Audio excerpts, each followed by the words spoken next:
दूसरी हर्मेनेटिक्स, किसी ग्रंथ को कैसे पढ़ें। फिर हम लोगों ने शुरू के 5 चैप्टर्स की बात की थी, जिसमें 36 चैप्टर है तो 37 चैप्टर, लेकिन 37वें चैप्टर को 36 में इंक्लूड कर दिया गया है। 37वें चैप्टर का नाम है गूढ़ तत्व कथन अध्याय, जो प्राय नहीं मिलता है। उसमें बहुत ही गहरी बातें लिखी हुई है, उसको 36 में शामिल कर दिया गया है। अब हुआ कि शुरू के जो 5 चैप्टर से first, second, third, fourth, fifth, इस पूरे को हम लोग पूर्व रंग कहते हैं।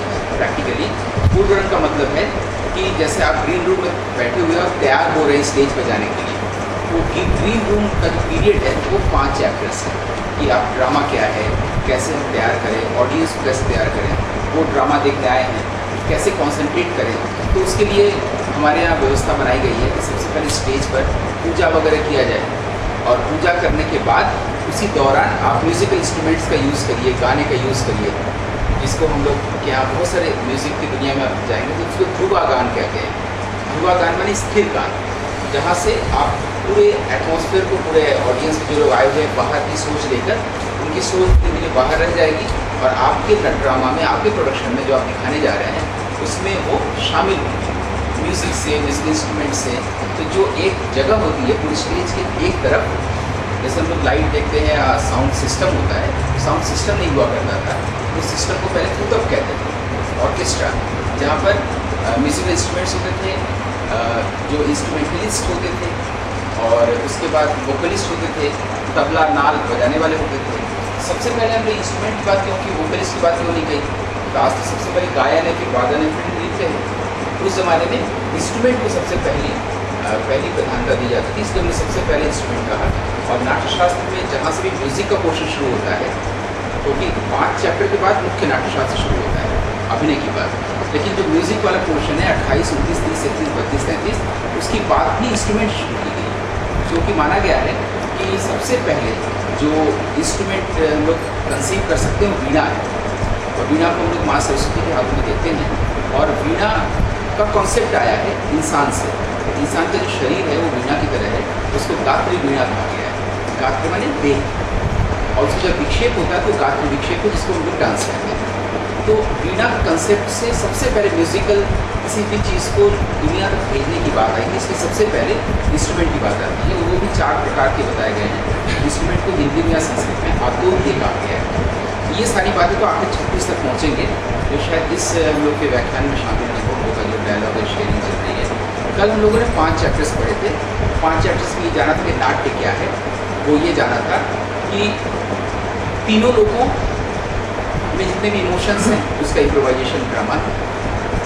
अगर वो इम्प्रोवाइजेशन किसी भी मोमेंट में नहीं है स्टेज पर, तो वो ड्रामा नहीं हो सकता। वो लिखा हुआ ही टेक्स्ट है, इसका मतलब आप लिखे हुए टेक्स्ट से डायलॉग को बोल रहे हैं, उसका कोई प्रभाव नहीं है। जैसे ही आप इम्प्रोवाइज करते हैं वो ड्रामा बन जाता है। कीर्तन करना होता है और 7 लोगों का अनुकरण करना होता है, 7 द्वीपों का, 7 आइलैंड्स का। अब ये आदमी पहले तो पता करे यार हम किस आइलैंड में हैं, पता चलता है जम्मू द्वीप है, और 6 कहाँ हैं, और फिर जाए घूमे जिंदगी भर 7 आइलैंड का चक्कर काटे, फिर यहाँ पटियाला आए फिर एक्टिंग करें। ऐसा नहीं है। वो 7 आइलैंड्स यहाँ पर एक मेटाफर, हमारे जो रीढ़ की हड्डी स्पाइनल कॉर्ड है उसमें 7 नर्व एक्सेस होते हैं, जिसके आधार पर 6 षट चक्र की बात आई है, जो 7वें से जाके मिलती है। 7 नंबर भी हमारे बड़ा शुभ और ऑस्पिशियस है। 7 फेरे होते हैं, सप्तद्वीप होते हैं, सप्तऋषि होते हैं, 7 अंक थे। तो 7 नर्व प्लेक्सेस की बात कही गई स्पाइनल कॉर्ड। आपको हर उस जगह पर जब आप उस स्टेट में जाते हैं, उस लेवल पे जाते हैं, तो आपके भीतर एक खास ढंग का एहसास होता है। वो इनविजिबल मेमोरी से ज्ञान, सौंदर्य, सब चीज़ें आती हैं। तो एक एक लेवल्स आपके सामने उद्घाटित होता है। ऐसे एक अभिनेता की कल्पना भरत मुनि करते हैं, वहाँ से वो बोलते हैं, इसको हम लोग को समझना है। शास्त्र शब्द से हमारे यहाँ अनुशासन शब्द भी आया है और शास्त्र भी आया है, ठीक है। और इसका मतलब सिर्फ ये होता है ऐसी किताब जो हमारी पूरी जीवन शैली को निर्धारित करे, गाइड करे, डिटरमाइन करे, ठीक है। और हम लोग कोई भी चीज़ हम लोग सोचते हैं सबसे पहले हमारे पास एक वे ऑफ थिंकिंग होनी चाहिए, है ना, लेकिन उससे बड़ी चीज़ शायद होती है जीवन शैली। हमारा वे ऑफ लाइफ क्या है ये इम्पोर्टेंट होता है। तो भारतीय परंपरा में शुरू में ही, प्राचीन समय में ही एक ऐसी किताब कलाओं का बनाया गया जो आपकी जीवन शैली को अच्छा करे, बेहतर करे, ठीक है। तो इसी से एक ये शास्त्र बना हमारे यहाँ। और इसके बारे में थोड़ी बहुत जानकारी ये होनी चाहिए कि हम लोग को ये मिला है बहुत मुश्किल से। ये 2500 साल पुराना शास्त्र तो है, लेकिन इसके बारे में ये ऐसा नहीं है कि हम लोग को 2500 साल पहले मिला भी है। ये हम लोग को मिले हुए 100-150 साल हुए हैं, वो भी पार्ट्स में मिले हैं। कुछ चैप्टर्स हम लोग को कहीं मिले हैं, कुछ चैप्टर्स कहीं मिले हैं। तो हमारे यहाँ जो ब्रिटिशर्स जब आए, जब हमारे यहाँ अंग्रेज़ों की हुकूमत की, तो कुछ बातें बहुत अच्छी हुई हैं। जैसे उन्होंने हमारे देश के बारे में कुछ अच्छी जानकारियाँ दी हैं, ढूंढ के निकाला है, जिसमें से एक है ये नाट्यशास्त्र। अगर वो नहीं होते तो शायद हम लोग आज भी नाट्यशास्त्र के बारे में नहीं जान रहे होते। ठीक है, और अब संस्कृत हो जाएगी, तो सबको संस्कृत बोलना पड़ेगा। तो हम वयम गच्छामः, और आप उत्तर लिखें, बहुत मुश्किल है। हम लोग बोलते इतने आओ, हो जाता है इतने। तो ये जो प्राकृत संस्कृत जैसी चीज़ें उस वक्त क्या थी, प्राकृत थी, मागधी थी, अर्धमागधी थी, इसको ऑर्डर मागधी बोला गया। इसे ओडिसी भाषा, उड़ीसा की भाषा है। ठीक है, मागधी, प्राकृत, अर्धमागधी, ऑर्डर मागधी, शौरसेनी, ये सब चीज़ें प्रवृत्त थी। पांचाली, ठीक है, ये सब दक्षिणात्या, ये सब हमारे यहाँ प्रवृत्ति बना। हो गया सारे संग्रह। और चीज़ें बताने में इंटर करने के लिए फिर परमिशन 4 श्लोक, जिसका मतलब ये है कि ये क्वालिटी होनी चाहिए। इन 4 श्लोक में, श्लोक का मतलब है कि बहुत बड़े उपन्यास को कैप्सूल में रखते हैं, कम से कम शब्दों में रखते हैं, encapsulated version of any entire context. अब वो 4 श्लोक में जो कुछ भी बात है उसकी कॉमेंट्री करते हुए 10वीं शताब्दी में आचार्य अभिनव गुप्तपाद ने बहुत खूबसूरती से बता दिया एक लाइन में कि क्या क्वालिटी होनी चाहिए एस्थेटिक। उन्होंने एक श्लोक, हाफ श्लोक लिखा जिसमें कि उनके 4 श्लोकों का जिस्ट आ जाता है। वो कहा कि अधिकारी चात्र विमल प्रतिभानशाली हृदय, मतलब वही अधिकारी है वीडियो में आने का, यानी कि प्रेक्षक को प्रश्न इसके अंदर 2 क्वालिटी हो। नंबर 1 कि विमलत्व हो, निर्मल मन हो, प्यूरिफाइड माइंड हो, मन साफ, प्रेजुडिस ना, उसके पास कोई पूर्वाग्रह ना, उसके पास पहले से कोई प्रीऑक्युपाइड माइंड, नोशन, ये सब कुछ ना, मन साफ। दूसरा कहा कि प्रतिभाशाली, जो ऑडियंस है, प्रेक्षक है, जो क्रिटिक है, अगर उसमें उसी चीज़ की प्रतिभा है जो वो देखने आया है, और अगर उसका माइंड प्योर है, तो फिर वो ऑडिटोरियम में इंटर करने का अधिकारी है। हम लोग अगर आज देखें तो हम लोग कोई भी अधिकारी नहीं रह जाएंगे हॉल में आने का, है ना। क्रिटिक आते हैं और लिख देते हैं, और आप लोग, हम लोग कितना उसको खातिर करते हैं, चाय पिलाते हैं, अरे साहब आइए, ये लीजिए, ब्रोशर है, कैटलॉग, तमाम चीज़, कुछ आता जाता नहीं। वो खाली बोलता है कि आप कोई लिखवा दीजिए, इसकी कहानी लिखवा दीजिए, कौन कौन पात्र परिचय वो लिखवा दीजिए, उसको हम लोग आने देते हैं, बिल्कुल आने नहीं देते। तो कहानी को इतने घटिया पॉइंट ऑफ व्यू से लिखता है जो जिसको ड्रामे का पता ही नहीं है, और वो फिर नेगेटिव खोज के लिखता है। तो उसमें बताया गया है कि क्रिटिक में या और प्रेक्षक में ये क्वालिटीज़ होना चाहिए। उसको भी उसी मेंटल स्टेट का होना चाहिए जिसमें कि एक्टर है। एक्टर के पास भी जो क्वालिटीज़ है वो सब उसके पास भी होनी चाहिए, उसको जानकारी होनी चाहिए सारी चीज़ों की, उसको कम से कम ड्रामेटोलॉजी की या ड्रामेटिक्स की जानकारी होनी चाहिए। तो कहा गया है कि अधिकारी चात्र, अधिकारी माने जो उसका अधिकारी है आने का, च अत्र विमल प्रतिभा, विमल माने निर्मल, साफ, स्टेनलेस, प्योर, ड्रॉसलेस, विमल प्रतिभा, टैलेंट, जीनियस। तो जिसके पास ये प्योर क्रिएटिविटी है, pure creative state of mind है, जिसके पास प्योर टैलेंट है, वही व्यक्ति आ सकता है। ऐसे व्यक्ति को सहृदय कहते हैं, एस्थेटिक कहते हैं, अदरवाइज और कोई सहृदय नहीं। ऐसे लोगों को आईडी कार्ड इशू करना चाहिए। उसको आईडी कार्ड इशू कर देना चाहिए, पहले दिखाओ तभी अंदर आ सकते हैं। ड्रामा देखने के काबिल हो। दूसरी बात आती है, हम लोग कह रहे थे साधारणीकरण। साधारणीकरण सुनने में लगता है साधारण हो सकता है, जनरलाइजेशन या सिंप्लीफिकेशन, ऐसा है नहीं। साधारणीकरण का मतलब है, मैं राजू श्रीवास्तव ने आपको एक जोक सुनाई, आप सब एक साथ हंस दिए, इसका मतलब हुआ कि उसके कहे हुए चीज़ का साधारणीकरण। उसको आज की भाषा में हम लोग कह सकते हैं मास कम्युनिकेशन। साधारणीकरण का अंग्रेजी अनुवाद है मास कम्युनिकेशन। मास कम्युनिकेशन का हिंदी है जन संप्रेषण। संप्रेषण शब्द संप्रसारण से आया, जो भारतीय संस्कृत का शब्द है। आजकल हम लोग उसको संचार कहते हैं, जन संचार, जो गलत अनुवाद है हिंदी में। संप्रेषण शब्द सही है। संप्रेषण में समान रूप से प्रेषण, और इसके लिए उस वक्त शब्द था साधारणीकरण। साधारणीकरण तब होता है जब देखने वाला और व्यक्त करने वाला दोनों एक हो। यानी अगर कोई अभिनेता कुछ भी ऐसा कर रहा है जिससे वो जो इंसान देख रहा है, जो लिमिटेड फॉर्म में बैठा हुआ है, जो लिमिटेड कॉन्शियसनेस में, जो लिमिटेड आई के साथ बैठा हुआ है, उसका होराइजन बढ़ता चला जाए और वो भूल जाए कि वो कौन है। जैसे आप किसी मॉल में फिल्म देखने जाते हैं और आप किसी भी शाहरुख खान के साथ चले जाते हैं, कहाँ, तेहरान या सिंगापुर, और विलन को मार रहा है, वहाँ पहुँच जाते हैं, भूल जाते हैं कि आप एक हॉल में बैठे हुए पटियाला में, है ना। तो उस वक्त क्या होता है, आप अपने आप को भूल जाते हैं कि आपका नाम प्रिया है या मेधा है या विनोद है, आपके पास एक बॉडी है, आप पटियाला शहर में एक छोटे से हॉल में बैठे हैं, किसी मॉल में बैठे हैं, सब भूल जाते हैं, आप वहाँ पहुँच जाते हैं। तो दरअसल होता क्या है, आप जो इंडिविजुअल हैं, व्यक्ति हैं, उसका डी इंडिविजुअलाइजेशन हो जाता है। आप जो इंडिविजुअल हैं, आपका यूनिवर्सलाइजेशन हो जाता है। यही तो ऋषि मुनि की कल्पना है कि आप जो लिमिटेड माइंड है उसे यूनिवर्सल में बदलें। जो रविन्द्रनाथ की कविता में बताए थे कि मेरी ही चेतना, मेरी ही कॉन्शियसनेस से पूरी दुनिया बनी। तो आपका कॉन्शियसनेस का लेवल, आपका माइंड इतना विराट हो जाए जहाँ पर ये द्वंद्व और न रहे कि हम भारत और पाकिस्तान, कांग्रेस और कुछ न रहे, डिविजन ही नहीं रहे, एक हो जाए। तो वो ट्रांसेंडेंट प्लेन में दो का सेंस ही नहीं, एक है। तो इसलिए जब आप ऐसा कोई आर्ट प्रोडक्शन देखते हैं जिसमें आप नहीं रह जाते हैं और आपका होराइजन बहुत बढ़ जाता है, ये जो बढ़ना, व्यापक होना, इसको कहते हैं साधना। राग और द्वेष से मुक्त हो जाए, कोई भी ड्यूअलिटी, शीत ग्रीष्म, जाड़ा गर्मी, काला सफेद, इससे मुक्त होना। इसके लिए ताओइज्म में बहुत अच्छा है। अभी मैं आ रहा हूँ। तो अब क्या है कि ये जो हम लोग बोलते हैं ताओइज्म की लोग बात कर रहे हैं, जब हम लोग यहाँ इस चैनल से दूरदर्शन था तो आपको याद होगा कि वो दूरदर्शन खुलता था, गोल से चीज़ घूमता था और नीचे लिख के आता सब्दर्शन सुंदर, गोल से चीज़ होता था, उसको भी हाफ काटा गया था, आधा ब्लैक आधा वाइट।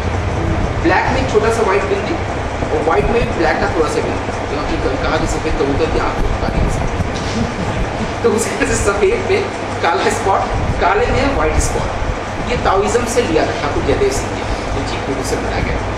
वो उसका फिलोसफी ये है कि दो चीज़ हमेशा साथ रखता है, नेचर, टैलेंट, अदरवाइज ड्रामा नहीं होगा। रस निष्पत्ति के लिए ज़रूरी है कि दो चीज़ चले और उसमें कॉन्ट्रास्ट, लेकिन एक में दूसरे का अंश होता है, सफ़ेद में काले का अंश है, और दूसरे में पहले का अंश होता है, यानी काले में सफ़ेद का अंश है। पुरुष और स्त्री, उसमें यीन और यांग बोला गया इसमें।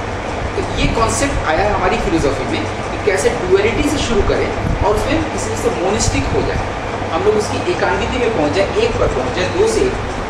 दो से जब भी होंगे तो हमारा होराइजन मतलब बड़ा हो जाए, मन बड़ा हो जाए। ये पूरा साधारणीकरण का कॉन्सेप्ट है। साधारणीकरण 5 लेवल्स में घटता है स्टेज में। जब स्टेज में कोई एक्टिंग कर रहा होता है तो वहाँ से ऑडियंस में जाने में 5 लेवल्स क्रॉस करता तब हो जाता है। बहुत शटल लेवल्स होते हैं, सूक्ष्म लेवल होते हैं। पहला लेवल होता है सेंसरी लेवल। हम लोग सबसे पहले इंद्रिय स्तर पर किसी चीज़ को ग्रहण करते हैं, जो कुछ सामने ड्रामा हो रहा है, हम लोग पहले सेंस के लेवल पे लेते हैं, उस लेवल को आगे सेंसरी लेवल। दूसरा लेवल है इमेजिनेटिव लेवल। हम लोग कोई चीज़ देखते हैं, उसको इमेजिन करना शुरू करते हैं और तब हम लोग भूलते हैं अपने आप। अगर हम लोग देखते हैं कि ये लड़का वो विलेन है, प्राण है, और कोई भी मनोज कुमार है और कोई भी है, उसके साथ हम लोग देख रहे हैं तो सोचते हैं हाँ ऐसा ही होता है, जरूर उसने उसको छुपाया होगा, इसी ने मर्डर किया, वो उसको खोते रहते हैं, इमेजिन करते हैं। इमेजिनेटिव प्लेन होता है हमारा। तीसरा इमोटिव प्लेन होता है, हम इमोशनली इसमें इन्वॉल्व होते हैं। सबसे पहले सेंसरी बीइंग हमारा होता है, जो लाइफ है सेंसरी, उस वहाँ से शुरू होता है जो एपरेंट लाइफ है। तो सेंसरी जो हमारा पहले लेवल है, उसके बाद फिर इमेजिनेटिव लेवल है, तीसरा लेवल हमारा इमोटिव लेवल है, चौथा लेवल कैथार्टिक है। कैथार्सिस की बात मैडम लिखी। कैथार्टिक लेवल का मतलब आप उनके बहुत सारा, कल शाम को या मंगल कामना हम लोग फंक्शन में बैठे थे, लाइट चली जा रही थी तो लोग, बच्चे खूब चिल्ला रहे थे, उससे उनके भीतर खराब पड़ा है ना। और फिर लाइट आ रही थी, एसी चल रहा था, फिर कोई कॉमेडी कर रहा था, मिमिक्रिंग कर रहा था, उसके साथ वो भी हंस रहे थे, कुछ जमा हुआ चीज़ें निकल रहा था। कैथेटिक लेवल कि आप ड्रामा के डिफरेंट मोमेंट्स के साथ आपको भीतर की चीज़ें बाहर आती हैं। और पांचवा ट्रांसेंडेंटल लेवल, आपका जो इमीडिएट लेवल है, आपकी इंडिविजुअलिटी से आप ऊपर उठ जाते हैं और ड्रामा देखने के बाद उनके तो खामोश होते हैं। फिल्म देखने के बाद इस वक्त की कोई फिल्म देखिए, डेकालॉग देखिए, उसके बाद आप दोस्त लोग ग्रुप बनाकर फिल्म देखने जाएंगे और फिल्म से जब बाहर निकलेंगे तो बिल्कुल खामोश, सब चाह रहे कॉफ़ी पिए, लेकिन कोई बात ना करे, बोलते से बिखर जाए। ये इफेक्ट, ये फीलिंग लेके हम निकलते हैं किसी अच्छे प्रोडक्शन में, बात नहीं करते खामोश रहते हैं। ये ट्रांसेंडेंटल पेन है कि हम जो इंसान अंदर गए थे अब जब बाहर आ रहे हैं वो नहीं रह गए, कुछ और हो गया, ट्रांसेंड कर गए हैं उस व्यक्ति को, उस इंडिविजुअल। ये 5 लेवल्स होते हैं हमारे साधन में, ठीक है। इसके बाद ऋषियों ने पूछा ठीक है ये सहृदय समझ में आ गया, साधारणीकरण समझ में आ गया, संग्रह क्या होता है और निरुक्ति क्या होता है। 6th चैप्टर में लोग जाकर पूछ रहे हैं, जो डिसाइपल्स हैं, ये संग्रह क्या चीज़ है मुनिवर बताएं, और ये निरुक्ति क्या है। निरुक्ति का हमने बताया था एटिमोलॉजी हम लोग सिनोनिम्स एंटोनिम्स से पढ़ते हैं ना, तो उसी में एक चीज़ और होती है एक्रोनिम, इसको हिंदी में कहते हैं शीर्षनाम। निरुक्ति का मतलब होता है संधि विच्छेद को थोड़ा बहुत आप लोग पढ़ेंगे संस्कृत अगर पढ़ेंगे तो, लेकिन निरुक्ति में क्या होता है एक ही शब्द को कि 2 अलग अलग अंश का, हिस्से का अलग अलग अर्थ होता है, ठीक है। जैसे मान लीजिए हम लोग बोले मन बोले, तो उसमें मन और ग्रह, मन का मतलब मनन करना, ग्रह का मतलब त्राण, इसको कॉन्टेम्पलेट करने से आपकी तकलीफों से आप उबर जाए, वो मन। ये हम लोग हमने इसकी निरुक्ति की, और निरुक्ति करने से क्या होता है आप किसी भी शब्द के ओरिजिनल मीनिंग पर, रूट मीनिंग पर, वर्बल मीनिंग पर, उसके क्रियापद अर्थ तक पहुँच जाते हैं। बस निरुक्ति का ये। हाँ, तो गगन जी ये बताइए कि इस वर्कशॉप से स्टूडेंट्स को क्या फ़ायदे हुए और क्या प्रेरणा मिली कि वो और आगे कुछ अच्छा काम करें। ओके। वैसे तो 2 दिन की इस वर्कशॉप में मैं एक ही दिन अटेंड कर पाई, लेकिन आज का लेक्चर सुनने के बाद भी मुझे लग रहा था कि जितना क्रक्स फॉर्म में सर ने नाट्यशास्त्र को बताया है, उससे सबसे बड़ा फ़ायदा ये मिलता है कि जो डर है नाट्यशास्त्र के प्रति वो ख़त्म हो जाएगा और उसे पढ़ने का मन करेगा। और सिर्फ मन ही नहीं करेगा, मतलब जब आप उसको पढ़ेंगे तो बहुत सारी चीज़ें जो सिर्फ पढ़ने से क्लियर नहीं होती हैं वो शायद हो जाएंगी। अच्छा। और जिससे मुझे लगता है कि ज़्यादा स्टूडेंट्स जो हैं वो स्टडी कर पाएंगे नाट्यशास्त्र को, जो कि क्योंकि अक्सर ऐसा होता है, शुरुआत में हम लोगों के साथ भी यही हुआ था कि नाट्यशास्त्र की किताब खोली और बहुत सारी चीज़ें समझ से बाहर हुई, बंद करके रख दिया, तो बहुत सारा स्ट्रगल करना पड़ा था। और मेरे ख्याल से अब जो स्टूडेंट्स ने वर्कशॉप लगाई है उनको उनका स्ट्रगल बहुत कम हो गया होगा, काफ़ी इजीली वो रीच कर पाएंगे। Thank you sir. बहुत फ़ायदा हुआ है इससे बच्चों को। अभी जिन लोगों ने अभी पढ़ा नहीं है इसको, नए बच्चे आए हैं, उनको पता चल गया कि नाट्यशास्त्र क्या है, उसमें क्या है, कितने चैप्टर है, कितने शुरू हुए, कौन सा चैप्टर किस चीज़ को बताता है, उसमें पता चल गया। अब वो पढ़ेंगे इंटरेस्टेड। मतलब नाट्यशास्त्र पे बात ही नहीं होती वैसे तो कुछ जो क्वेश्चंस हम लोग करना चाहते हैं या कैसे उतने शॉर्ट पीरियड में हम लोग कर भी नहीं सकते, मुझे लगता है ऐसा होता रहना चाहिए, ऐसा कोई वर्कशॉप जिससे कम से कम जो हम लोग रिसर्च कर रहे हैं या कुछ कर रहे हैं तो जो क्वेश्चन हमारे पास हमारे मन में क्लियर नहीं है, हम उनसे बात करके क्लियर कर पाएँ। स्टूडेंट्स के लिए कितनी महत्वपूर्ण रही है? स्टूडेंट्स के लिए तो मतलब बेसिक जो पढ़ना चाहते हैं तो वो उन्होंने ऐसे ही समझा दिया, बिल्कुल ही है ना, मतलब अच्छा रहा अच्छे तरीके के लिए। तो कम से कम बेसिक की बात तो हुई, जो पढ़ेंगे जब वो पढ़ेंगे तो उनको वैसे क्लियर हो जाए। मुझे बहुत अच्छा लगा कि सर आए। एक्सपीरियंस था जो 2 दिन वर्कशॉप का काफ़ी अच्छा था। पहली बार किसी टीचर से लगा कि उन्होंने खुद चीज़ों के लिए थॉरली पढ़ा हुआ है। जब आप किसी चीज़ को थॉरली पढ़ते हो, कॉन्सेप्ट होते हैं उनके लिए आप अपने दिमाग से क्लियर हैं तो आप दूसरों को डेमोन्स्ट्रेट भी उतना ही क्लियर कर सकते हैं। नाट्यशास्त्र की बात करें तो ये हमारे लिए एक बहुत बड़ी समस्या है कि लोग इसके लिए बातें करते हैं लेकिन उसकी जो थॉरो स्टडी होती है वो बहुत कम है। जो 1 से लेकर उसके 36 अध्याय हैं उनके लिए थॉरोली स्टडी की है और थॉरोली हमें समझाया और उसे समझाने के लिए भी आपने आज को अपनाया। पढ़ा आपने कल है लेकिन उसे समझाने के लिए आप आज बिल्कुल सिंपल भाषा का प्रयोग कर रहे हैं जो हमारे लिए काफ़ी हेल्पफुल रहेगा, बच्चों के लिए भी। उसे रिलेवेंट किया। हाँ, जो उसने उसका जो पूरा हम रक्स निकालें तो ये था कि किसी न किसी रूप में वो किसी न किसी फील्ड में हेल्प करेगा सभी के लिए। उन्होंने उसका क्रक्स निकाला और वो साधारण भाषा में जिसे कहते हैं साधारणीकरण, एक तरह से हमारी टीचिंग का भी साधारणीकरण उसमें हुआ, जो 2 दिन का जो ये एक इंटरेक्शन थी हमारे साथ। हाँ, तो आपको कैसा लगा ये लेक्चर सुन के? बहुत अच्छा लगा ये लेक्चर सुन के, स्पेशली मेरे नाट्यशास्त्र के बारे में जो फैक्ट्स नहीं मालूम थे उसके बारे में मुझे जानकारी मिली, उससे मेरी नॉलेज में और वृद्धि हुई है। अच्छा। ये मेरे लिए बहुत ही अच्छा अनुभव था। तो नाट्यशास्त्र के बारे में जाना या अदर भी कुछ आपको नॉलेज यहाँ पे मिले इस वर्कशॉप में? वैसे तो मोर ओवर नाट्य शास्त्र के बारे में ही मालूम पड़ा, बाकी तो मैंने इसी पे ही कंसंट्रेट किया था और मुझे इसी की जरूरत थी। कुछ नया सीखने को मिला आपको? हाँ, काफ़ी पता चला कि हमें पता चला कि डांस और म्यूजिक का बहुत बड़ा पार्ट है। हमें अपने साथ ज़्यादा रहना चाहिए, बस तभी उनका आगे काम है। हमें हमारे नॉलेज में काफ़ी राग है जो और बहुत सी चीज़ें हैं, डांस है या काफ़ी बातें हैं वो हमारे एक्टिविटी के साथ जुड़ी हुई है, वो जरूरी है। सबसे पहले यही बात लगी कि ज़्यादा से ज़्यादा पढ़ना चाहिए, क्योंकि सर को मैं कॉन्ग्रेचुलेशन भी कर रहा हूँ। छत्तीसगढ़ यूनिवर्सिटी से इनको D.Litt की उपाधि मिल रही है, तो मैं स्टूडेंट्स को यही कहना चाहूँगा ज़्यादा से ज़्यादा पढ़िए। मैंने गलत मिस किया, मैंने फर्स्ट ईयर में कम पढ़ा, तो इनको मैं कहूँगा ज़्यादा से ज़्यादा पढ़िए। सर की जितनी नॉलेज है वो पढ़ने से ही डेवलप हुई है। हाँ जी, आपको कैसा लगा ये अटेंड करके वर्कशॉप? बहुत अच्छा लगा जी। कुछ बातें थी जो हमारी समझ में आ रही थी और कुछ बातें ऐसी जो सर के ऊपर से जा रही थी, क्योंकि उसमें कुछ संस्कृत के जो लफ्ज थे वो ज़्यादा इस्तेमाल हो रहे थे, जिनकी हमको उनका पता नहीं है इन चीज़ों का। लेकिन जो कुछ भी हमारी समझ में आया वो हमारे लिए बहुत अच्छा था और हम उम्मीद करते हैं कि हम सभी के लिए कीजिए। नाट्यशास्त्र के बारे में हमें पहले बहुत मिसअंडरस्टैंडिंग थी, बहुत कुछ उलझा सा पड़ा हुआ था। सर ने जो 2 दिन बहुत कुछ बताया हमें, ये बहुत कम समय था ये बताने के लिए सब था, लेकिन जो भी बताया उससे बहुत कुछ क्लियर हो गया। जैसे कि बहुत चीज़ें ऐसी थी जो हमें क्लियर नहीं थी बिल्कुल भी पूरी तरह से, जैसे भाव और रस, इसी को हमने पढ़ा है अच्छी तरह पहले और कुछ भी हमें अच्छी तरह से पता नहीं था।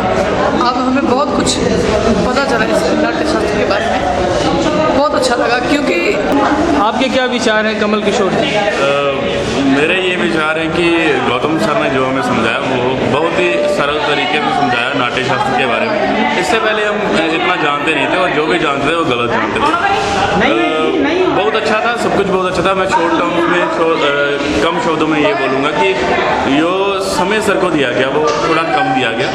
अगर 15 दिन या 20 दिन सर को दिए जाते तो हम अच्छी तरह अपने पल्ले कुछ डाल सकते थे। तो ये मेरी गुजारिश है कि नेक्स्ट टाइम जब भी सर को बुलाया जाए तो ज़्यादा टाइम के लिए बुलाया जाए। धन्यवाद।